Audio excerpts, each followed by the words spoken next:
Assalamualaikum warahmatullahi wabarakatuh.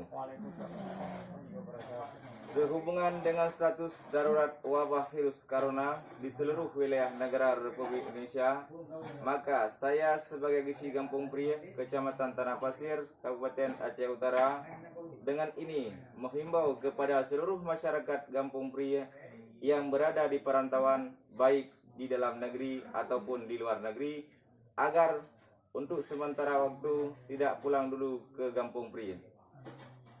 Sebagai salah satu upaya untuk memutus rantai penyebaran virus corona, kepada seluruh elemen masyarakat yang ada di dalam wilayah Gampung Pria agar selalu waspada dan menjaga diri dengan cara: 1. Menggunakan masker, 2. Mencuci tangan dengan sabun, 3. Olahraga secara teratur, 4. Selalu menjaga jarak, 5. Dan mengurangi kegiatan di luar rumah. Demikian himbauan ini disampaikan, semoga kita selalu dalam lindungan Allah Subhanahu wa Ta'ala. Wassalamualaikum warahmatullahi wabarakatuh.